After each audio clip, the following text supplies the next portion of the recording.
पर लेटा हुआ, इसके पीछे कारण क्या है? क्या कारण है? मैंने तो इस जन्म में कोई काम बुरे किए नहीं। तो श्री कृष्ण जी महाराज कहते हैं कि भीष्म देखो पितामह, तुमने इस जन्म में कार्य नहीं किए बुरे, अगले जन्म में नहीं किए। मैंने एक योग के तपोबल से देखा कि तुम 100 जन्मों से पहले तुमने बड़ा एक बुरा कर्म किया था। क्या बुरा कर्म किया? कि तुम जा रहे थे, राजा थे, तुम्हारे रास्ते में एक सर्प आया और तुमने तीर की नोक से सर्प को उठा करके और फेंका, साहब बेरी के पेड़ पर के जाकर के टंग गया। इसका जन्म का बदला तुम्हें इतने सालों के बाद, इतने जन्मों के बाद अब मिल रहा है। तुम देखो बिल्कुल वही दशा है जैसे एक सर्प की दशा हुआ करती। तो जो लोग कहते हैं कि साहब हमने तो बुरा कर्म किया नहीं, पूरे जीवन भर अच्छे कर्म किए, फिर भी हम दुखी दिखाई देते हैं, इसके पीछे कारण एक है। कवि ने लिखा, कई पिछले जन्म के कर्म फल इस जन्म में पाते हैं, कई पापी यहाँ देखे हैं जो मौजे उड़ाते हैं, प्रभु के घर नहीं अंधेर गर्दी नत्ता सिंह लेकिन बहुत से पौधे भी ऐसे हैं जो फल देरी से लाते हैं। एक बार बंदर ने सोचा कि ये मनुष्य जाति बड़े आम के खूब फल खाती है और हम जब आम के पेड़ पर जाते हैं हमें डंडा लेकर के मारती है। तो बंदरों ने गोष्ठी की, बोले अब की बार हम भी बाग लगाएंगे। और बंदरों ने साहब आम का बाग लगाया और आम का बाग लगाया और वहीं पर बैठ गए। एक बंदर आया, बोले क्या कर रहे हो यहाँ बैठ करके? बोले क्या कर रहे, देख नहीं रहे हमने बाग लगाया है आम का, अब थोड़ी देर में इस पे फल आएंगे और हम फल खाएंगे, क्योंकि मनुष्य तो खाने नहीं देता, अब हम फल खाएंगे। तो एक बूढ़ा बंदर बोला, मूर्खों, ये जो मनुष्य जो फल खाता है आम का, तुम्हें पता है कौन लगाता है? बोले कौन लगाता है? जो खाता है उसके दादा ने लगाया था, उसके पिता ने लगाया था, तब छोटे छोटे बच्चे उसका फल खाते हैं। तुम अभी लगा करके यहाँ बैठ गए, तुम पूरे जीवन बैठ रहे हो तब भी आम नहीं आने वाले। तो जो लोग कहते हैं कि साहब हम अच्छे कर्म करने के बाद भी हम साहब दुखी होते चले जा रहे हैं, तो लिखा कि बहुत सारे पेड़ ऐसे हैं जो फल थोड़ा देरी से लाते हैं।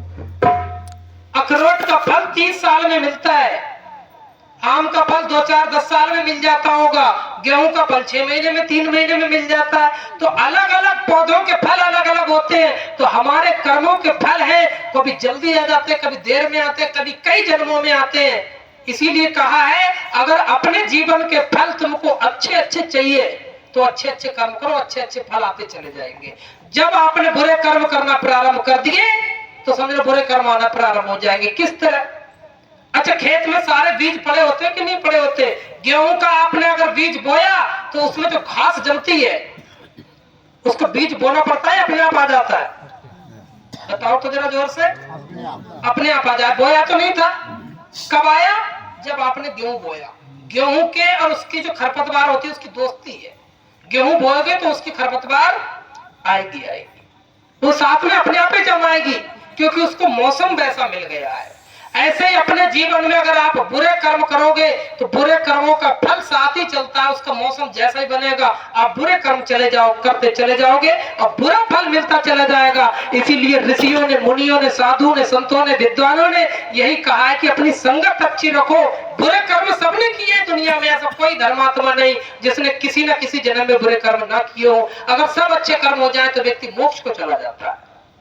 बुरे कर्म सबने किए, अंतर सिर्फ इतना है कि जो साधु संत महात्मा है उन्होंने अपनी संगति अच्छी रखी है, इसलिए वो सुखी होते चले जाते हैं। दुख उनके अभी दबे हुए हैं, दुख अभी मिल नहीं रहा उनको। इसीलिए अगर आप सुखी रहना चाहते हैं तो अच्छी अच्छी संगत करो, इसमें भगवान का कोई दोष नहीं है। 2 पंक्ति कहकर के अपनी वाणी को विराम करूंगा। ना तो देर है ना अंधेर है, तेरे कर्मों का ही सब फेर है।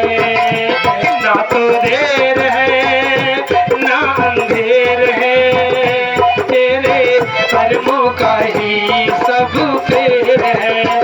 लाखों तीरथ जाके नहा ले, मिटते नहीं कर्मों के काले, नेकी की अपने ज्योति जला ले और जीवन में कर ले उजाले, कर ले उजाले। ना तो देर है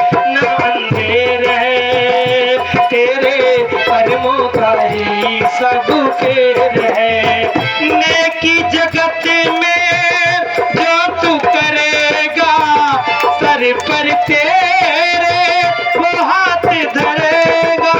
मुख से ना कुछ कहना पड़ेगा, बिन मांगे वो झोली भरेगा। झोली भरेगा, ना तो देर है ना अंधेर है, तेरे कर्मों का ही सब फेर है। अपना कर्म ही सुख देता है, अपना कर्म ही सुख देता है। कर्म बना जीवन देता है, कर्म मिटा जीवन देता है। बन देता है, ना तो देर है ना अंधेर है, तेरे कर्मों का ही सब फेर है। तेरे कर्मों का ही सब फेर है, वो तेरे कर्मों का ही सब फेर